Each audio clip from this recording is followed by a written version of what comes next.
and of course American Forces.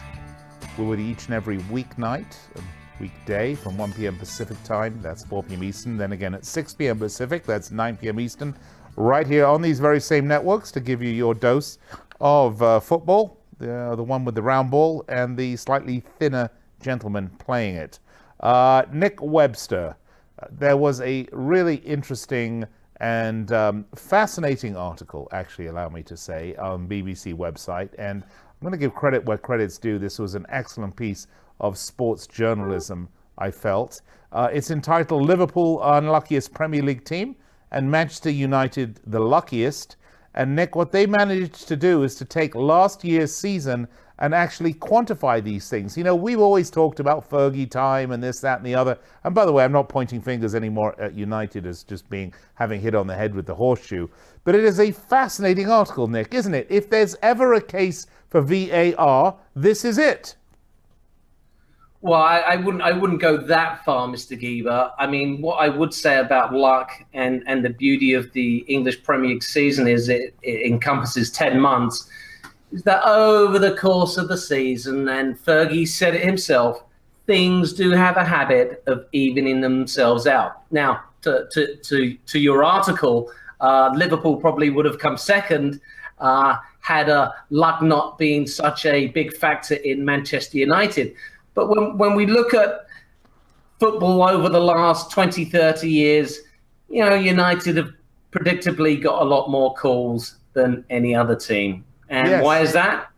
Well, it's because they've always, you know, been the champions. So I would imagine over the next 30 years, that kind of luck is gonna even itself out. But Nick, I think you're missing the point of this article. Look, what they did here is they went along, a research team got with Peter Walton, who's a Premier League ref, an ex-Premier League ref, and they looked at every single match that was played last year in the Premier League, and essentially Peter Walton re-officiated every match. They looked at goals that should have been disallowed, incorrectly disallowed goals, incorrectly awarded penalties that were scored, penalties that were not awarded that should have been, incorrect red card decisions that were missed, and goals scored after injury time overran, as well as deflected goals. Now, Nick, of those 3, 4, 5, 6, 7, 8 categories, 6 of those categories would be solved by VAR. And the point that I'm making isn't that, well, Liverpool were unlucky and they got the wrong end of the stick on all these decisions and would have come second as opposed to fourth. The point that I'm making here is that we can actually tighten the game up and we can help the integrity of the game. Look, it's so hard to score a goal in this game. It's so hard earned that don't we want the goals that are scored and the decisions that are made to be correct, Nick? And we know how to do it. We saw it in the World Cup. Well, yes, we do. And, if you expect English football to bow down and touch the forelock to FIFA, well, you've got another thing coming, haven't you? Remember, we're the country that refused to go to the first 5 World Cups. We're the country that refused to enter the European Cup when it was first introduced. So what are you expecting from the English Premier League and the English FA? Of course they're not going to agree to do something that the rest of the world goes, duh, why not? Well, look, all you have to do is look at these simulated tables versus the actual table. Man City ended with 100 points. They would have had 97, which is, obviously they were not particularly aggrieved during the course of a season. But don't forget, Nick, 3 points is 1 extra win on the season, all right?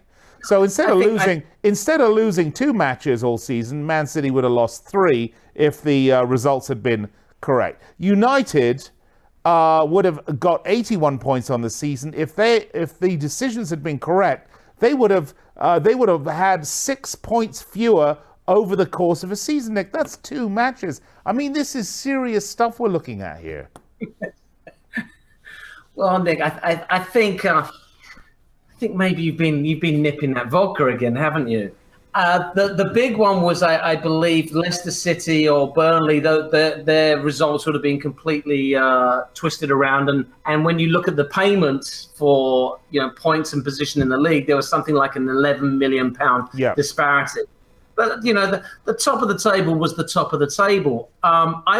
We can revisit this at the end of the season, and should the Premier League season, and we both hope, go down to the wire, and there's a point or two in it at the end of the day, definitely revisit this. But the fact that City just demolished everybody, I'm afraid I'm going to have to say absolute rubbish from you, Mr. Geber. Well, it's not rubbish, Nick, but I would agree. I mean, it didn't change the outcome of who was the champion, because City were the champion, whether they were 97 points or 100 points. I mean, they were 19 points above Man United. That's a lot of wiggle room they have there for results.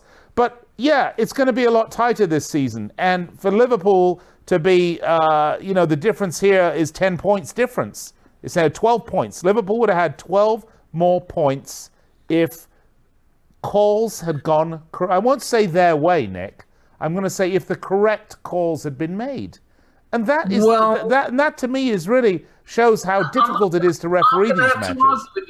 I'm going to have to argue with you because I haven't looked at this video yet. And as we all know, Mr. Geber, every call regarding a penalty is highly subjective. I will give you the wrong call on an offside. I will give you the perhaps goal scored in deep stoppage time. No, actually, in fact, I won't even give you that one, because the goal celebrations and we're looking at seconds on the clock. The only one I'll give you is the offside call. Yes, he was offside. No, he wasn't. But penalties. Come on, Nick. Red cards are so subjective. But Nick, listen, you yourself. You and I can sit and watch the same game, and if it's Liverpool against any other team, you'll be screaming for a handball, going definite pen, and I'll be like, what are you talking about? That's right, Nick.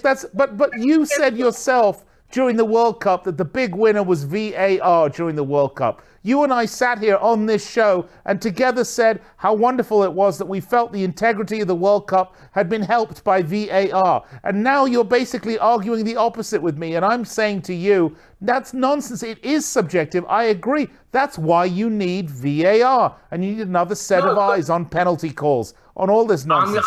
It can be done quickly, easier, and it helps the integrity of the game. I want to clarify my position on VAR. My position on VAR was the fact that we saw so many more penalties in this World Cup. Why? Because defenders were no longer grappling at corner kicks and free kicks. And that's why I thought VAR was a big, big positive. But there were a couple of calls within the tournament that you and I could debate about from now until Kingdom Come. Well, we're not going to do that, Nick, because I'm always right. VAR is the answer to everything, but what I'm saying is VAR cuts down on the grappling in the penalty area, which leads to more goals, and I'm all for that. Well, I think we need VAR. I think we need it badly. I think you want to be sure that your results are as close as you're going to get to the right result. That players and teams are awarded for what they earn, and they're not given things that they don't earn. And Nick, you say you're always right, but I'm actually going to correct you. You and along with Raymond Orozco on our website, you mentioned that Mourinho hadn't won a title in a long time. Actually, 2014, 2015, he won the League Cup and the title with Chelsea. So how about that one? VAR would have helped you with that comment, wouldn't it? Yes, I was, but what I did say, yes, okay, maybe he's right. Hey, I didn't catch it either. It's all right. Yeah, that's the factual police calling you right now, Nick. You are under arrest. Under arrest, blown it, screwed it up. I do apologize, Mr. Reno. You are a serial winner. Yes. Nick, that is I thought this article was terrifically interesting, and I thought it was really a good food for some thought and some discussion. But really, I just wonder, how long do you think it's going to take before the Premier League brings in VAR? And what other European leagues, if any, are instituting VAR this season? Do you know? It'll be next year. They'll bring it in next year. There'll be such a hoo-ha over some call, and the powers that be will have to say, you know what, this is where the future of football is going. I mean, we know it's been used in Germany right now, the Bundesliga, and they were fairly unhappy about some of the results. I do recall there was a game where the referee had blown for half time and got the old in the VAR in the air, and it brought the players back out to take a penalty. So there's still work to be done with this VAR system, but I think if it's good enough for Germany, it's got to be good enough for us at some point. Yeah, and of course MLS have used it as well, right? They're just sort of variation on it, correct? Yeah, MLS have actually started using it 2 years ago. Yeah, and, but it's a variation. It's not quite the same system they're using in terms correct, of, yeah. But it is close, and I think they've used it to great success. I mean, one of the things about Major League Soccer that I think one does have to give them credit for is their willingness to embrace technology and to try to push boundaries of the game that most other countries and leagues find sacrosanct, not necessarily MLS. Yeah, I mean, I can't wait till the Premier League decides that draws are no longer worthy and we have the 35-yard shootout. Goal! Yeah. Well, oh, that's bad, Nick. But yes, you're right. So you think in 2 years VAR will come in? Not this season, but next. I think you're probably right. I just wonder when it does come in, how much. Look, I'll just go back to the Klopp-style Liverpool. I mean, stopping the game for VAR reviews on numerous occasions doesn't help that style of football. It gives the opposing team time to have a rest and a drink, and you actually want to try to wear them out. So it is going to change. It does have some interesting side effects. Well, the side effects are depending on whether the decision goes for you or against you. Listen, players are very smart these days. They're creating their own stoppage times, their own timeouts, and we've seen that in the World Cup, and we see it every week in the Premier League. And I'm not surprised, because you cannot play the pace of football that we now see throughout the world for 45 minutes straight. There has to be a break, and the players have figured out that if they're not going to get a legitimate break via a timeout or a water break, then they're going to create their own breaks by falling on the floor and rolling around. Right, absolutely.